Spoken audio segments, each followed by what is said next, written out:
Perkenalkan, nama saya Alpen Simanjuntak. Saya bertugas di SMA Swasta Dharma Bakti Lubuk Pakam, Kabupaten Deli Serdang, Provinsi Sumatera Utara. Saya mengampu bidang studi ekonomi. Izinkan saya berbagi praktik baik terkait dengan pembelajaran berdiferensiasi. Adapun ide yang saya angkat dalam video singkat ini yaitu strategi klinik layanan belajar dalam mengimplementasikan pembelajaran berdiferensiasi yang saya terapkan atau implementasikan pada siswa kelas 10-1 SMA Swasta Dharma Bakti Lubuk Pakam tahun pelajaran 2023-2024. Saat ini dunia pendidikan kita sedang menghadapi berbagai tantangan. Untuk mengantisipasi era globalisasi, guru dituntut agar dapat mempersiapkan sumber daya manusia yang kompeten agar mampu bersaing dalam dunia global. Guru juga dirangsang untuk melihat peluang dengan meninggalkan pembelajaran yang tradisional menuju pembelajaran yang inovatif. Pembelajaran di kelas yang masih monoton dan cenderung memaksakan peserta didik untuk mengikuti cara belajar lama, yaitu pembelajaran yang berpusat pada guru. Sementara kurikulum Merdeka telah hadir dengan model pembelajaran yang menekankan pada kemerdekaan individu dalam belajar. Pembelajaran yang berlangsung selama ini cenderung satu arah, di mana ilmu pengetahuan ditransfer dari guru kepada siswa sesuai kemauan guru.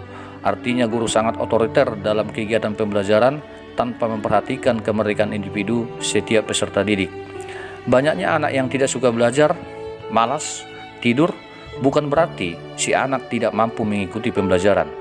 Melihat kondisi ini, maka saya sangat termotivasi untuk merancang sebuah strategi pembelajaran berdiferensiasi agar dapat mengakomodir segala perbedaan yang dimiliki anak, seperti kesiapan belajar, gaya belajar, bakat maupun minat, serta lingkungan belajar.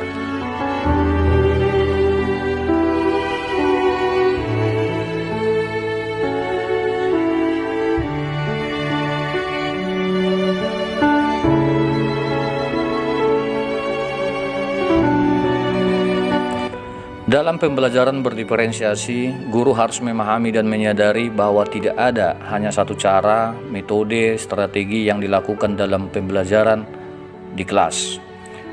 Di dalam diri anak tentu ada karakteristik dan potensi yang berbeda satu sama lainnya yang harus diperhatikan oleh setiap guru. Mengutip dari Tolimson tahun 2013 menjelaskan bahwa keragaman peserta didik itu dipandang dari 3 aspek yang berbeda. Yang pertama adalah kesiapan, di mana kesiapan anak-anak perlu didiagnosa terlebih dahulu, di mana nantinya anak akan dikelompokkan menjadi 3, yaitu kesiapan belajar belum memahami, sudah memahami, bahkan ada peserta didik yang sangat memahami. Kemudian yang kedua, minat. Minat perlu juga didiagnosa agar nanti pembelajaran disesuaikan dengan minat belajar anak. Kemudian yang ketiga, keragaman peserta didik yang ketiga adalah profil belajar. Profil belajar juga tentu harus didiagnosa oleh guru agar nantinya peserta didik diarahkan untuk belajar sesuai dengan gaya belajar maupun profil belajar daripada peserta didik. Terkait dengan elemen berdiferensiasi, dalam elemen berdiferensiasi ada 4. Yang pertama ada konten. Di dalam konten ini tentu juga guru menyiapkan konten materi yang berbeda-beda sesuai dengan gaya belajar daripada peserta didik. Kemudian yang kedua, proses. Di dalam proses tentu guru harus mempersiapkan pembelajaran yang berjenjang. Yang ketiga, produk. Nah, produk ini merupakan hasil akhir daripada pembelajaran, di mana peserta didik nantinya mampu menghasilkan produk-produk dalam hal pembelajaran. Kemudian yang keempat adalah lingkungan belajar. Lingkungan belajar juga sangat penting diperhatikan oleh guru. Artinya bahwa pembelajaran dapat dilaksanakan di dalam kelas maupun di luar kelas.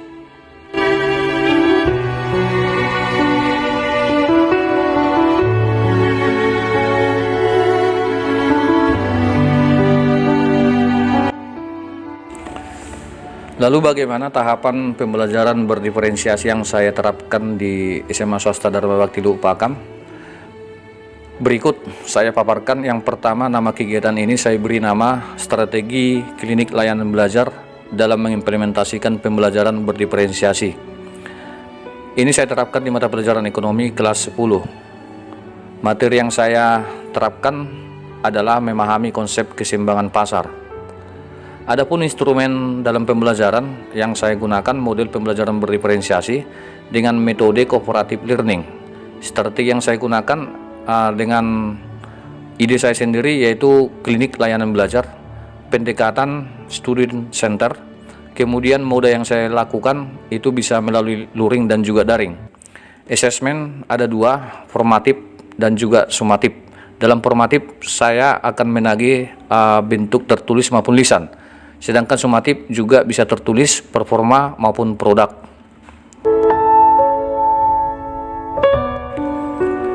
Dalam kegiatan pembelajaran ini saya membagi 5 klinik belajar. Klinik layanan belajar pertama merupakan ruang awal yang harus dikerjakan guru, yaitu melakukan diagnosis terhadap peserta didik yang bertujuan untuk mengumpulkan data peserta didik terkait kesiapan belajar, profil belajar, minat belajar. Tahap ini dapat dilakukan dengan mengumpulkan data terlebih dahulu melalui angket, wawancara, observasi, dan lainnya. Tahapan ini sangat mudah dilakukan dan fleksibel, artinya dapat dilakukan secara daring maupun luring. Setelah data terkumpulkan, tentu guru dapat mengarahkan peserta didik ke tahap atau klinik belajar berikutnya. Contoh, apabila peserta didik belum memahami materi secara fakta atau konsep, maka akan diarahkan ke klinik belajar 2. Namun, jika ada anak yang sudah memahami fakta atau konsep materi, maka langsung diarahkan ke klinik belajar 3 untuk memahami indikator materi yang lebih tinggi, contohnya prinsip, atau mengenal rumus-rumus dalam menentukan fungsi permintaan maupun penawaran. Dan seterusnya, jika ada anak yang sangat paham dengan materi, maka dapat melompat ke klinik belajar 4 untuk mempelajari pelajaran yang lebih tinggi, yaitu terkait dengan prosedur yang kritis dan kontekstual. Sementara untuk klinik belajar 5, ini merupakan tahapan akhir, di mana peserta didik menghasilkan sebuah produk pembelajaran baik dalam bentuk tulisan, puisi, video, gambar, dan lainnya. Melalui diagnosa awal yang saya lakukan terhadap kelas 10-1 di SMA swasta Dharma Bakti Lubuk Pakam, saya mendapatkan data yang pertama dalam aspek kesiapan belajar yang kurang memahami terkait materi keseimbangan harga pasar itu terdapat 31 orang, sudah memahami ada 4 orang, dan sangat memahami ternyata ada 5 orang.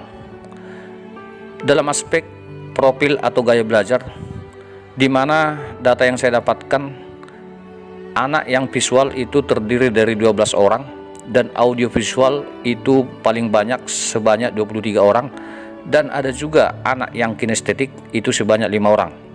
Terkait dengan aspek minat ataupun bakat, ada yang minat membaca 4 orang, menulis 6 orang, suka dengan seni 6 orang, suka menggambar 6 orang, suka teknologi informasi 5 orang, yang suka olahraga 9 orang, dan yang suka pidato itu ada 4 orang. Setelah data kesiapan profil bakat minat kelas 10-1 didapatkan, maka tahap selanjutnya adalah mengarahkan peserta didik untuk masuk ke klinik belajar berikutnya. Untuk kesiapan belajar siswa kurang memahami, akan diarahkan ke klinik belajar 2 untuk mempelajari terlebih dahulu fakta ataupun konsep materi. Sementara peserta didik yang sudah memahami akan diarahkan ke klinik belajar 3 guna melanjutkan pemahamannya terkait prinsip-prinsip materi. Sedangkan peserta didik yang sangat memahami langsung diarahkan ke klinik belajar 4 guna melanjutkan penerapan secara kritis terkait materi struktur pasar. Selanjutnya untuk klinik belajar 2, pada klinik belajar 2 ini diisi oleh peserta didik yang tingkat pemahamannya masih kurang sehingga perlu dilakukan pembimbingan belajar secara mendasar terkait fakta maupun konsep materi.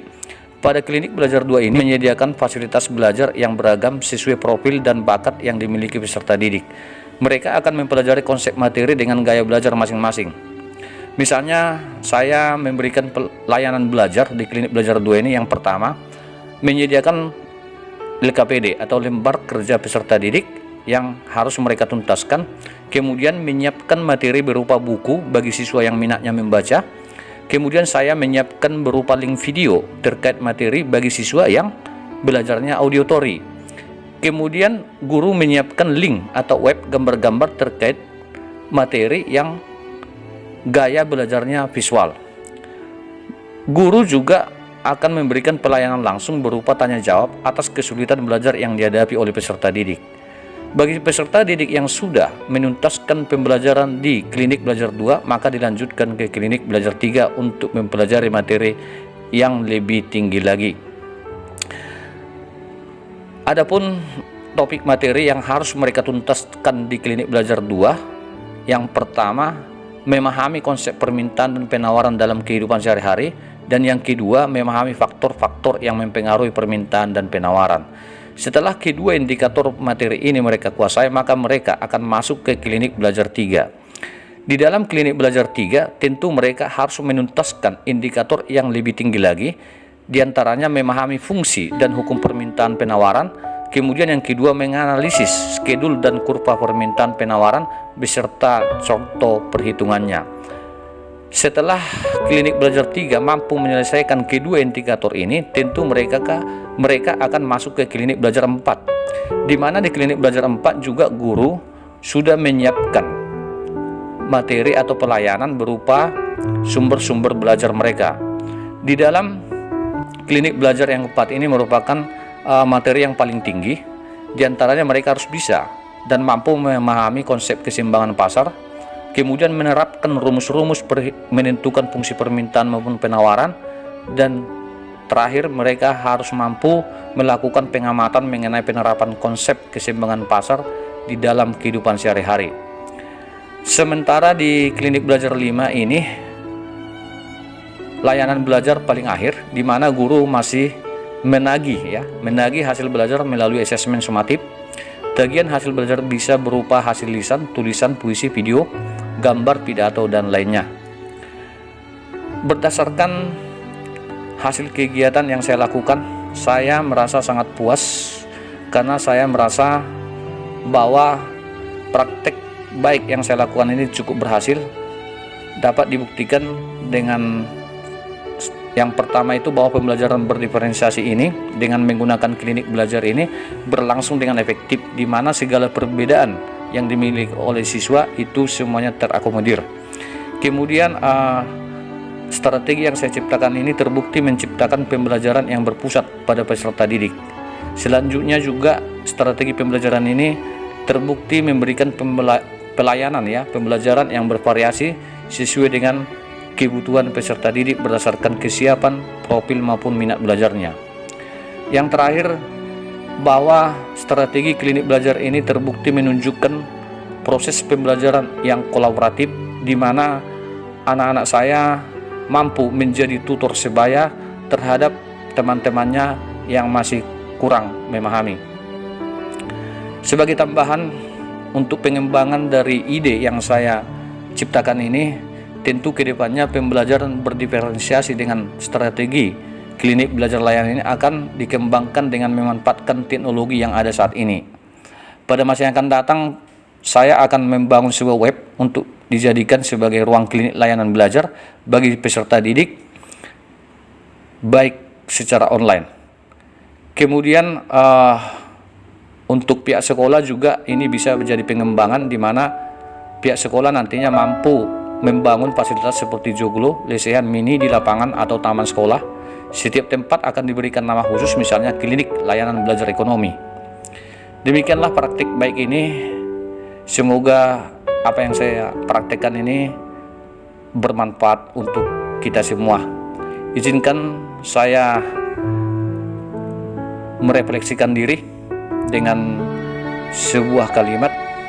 Bagi saya tidak ada guru yang sempurna, tetapi selama memiliki niat untuk belajar dan berubah, maka itulah kesempurnaan sejati. Sekian dan terima kasih.